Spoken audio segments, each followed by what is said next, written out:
Thank you for giving me the opportunity to come to your meeting this evening. My name is Janet Olson, and I'm here to propose a new playground equipment for our elementary school.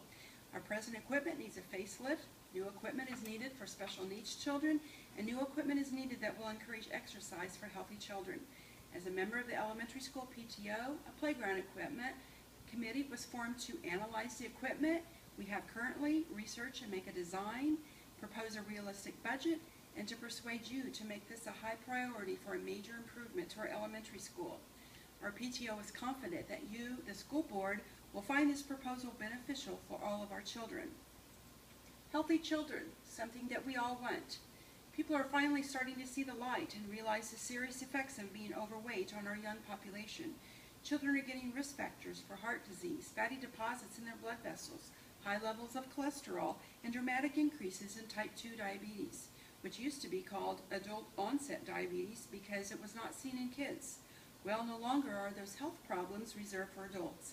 Another issue is the effect on self-esteem and the psychological well-being of the child. The longer a child stays overweight, the greater the chance he or she will remain that way as an adult.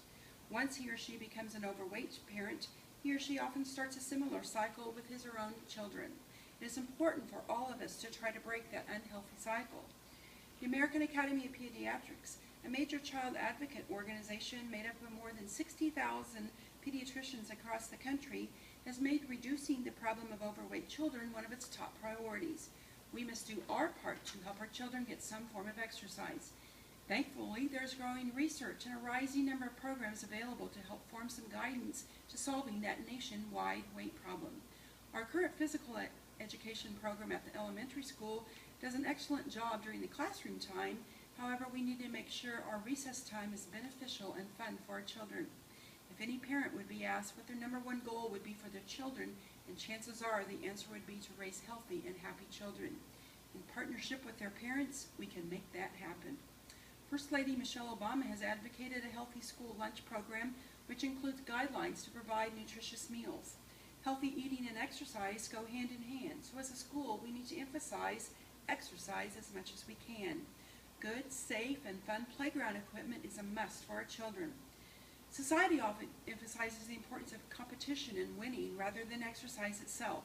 This does not help a youngster feel good about even getting a low to moderate amount of exercise, and may even lead to guilt about not wanting to compete on a structured team sport.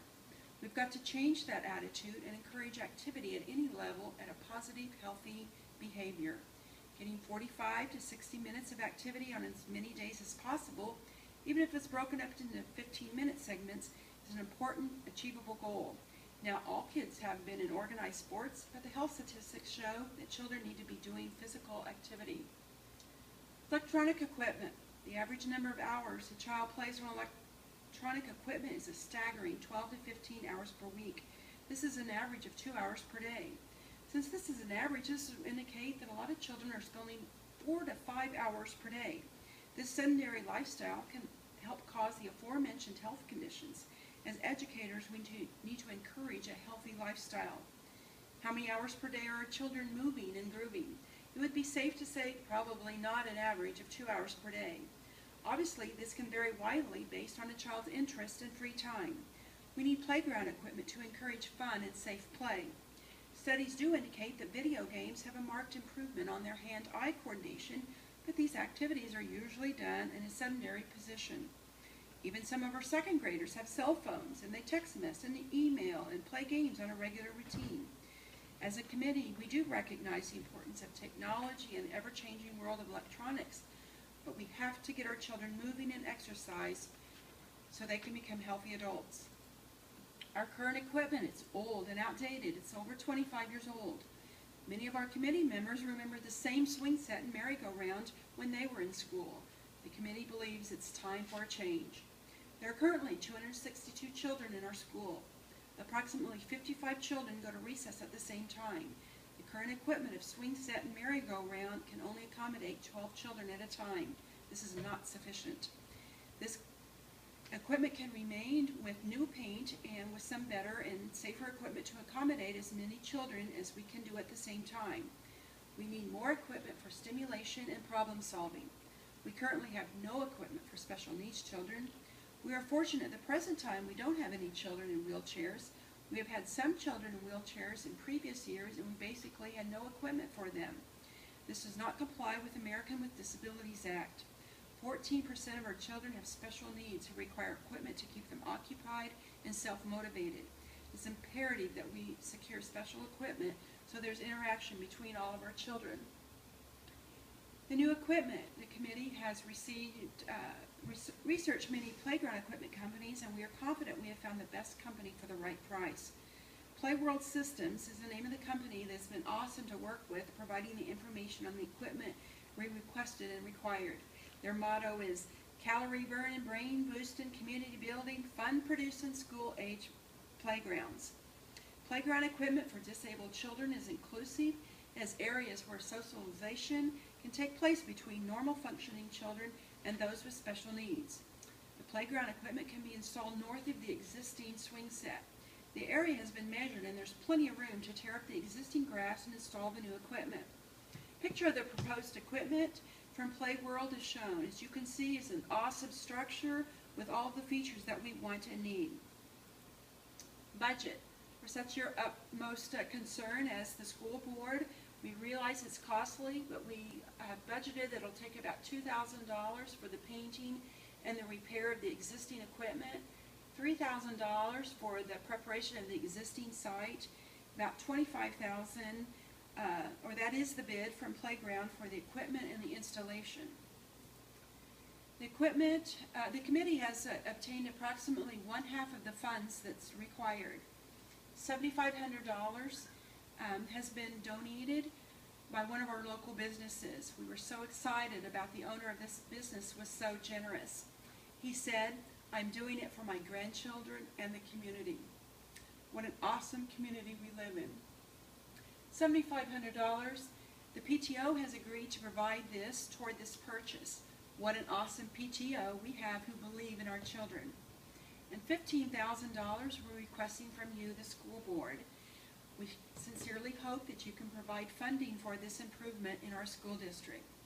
The grass at the existing playground area will have to be killed by Smith Dirt Works, and then they will haul in additional soil if necessary so the entire area is level.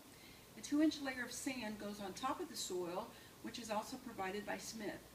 Playworld will follow up with the rubber matting that goes on top of the sand. The soil, sand, and rubber matting will be on the entire playground area, not just under the new equipment.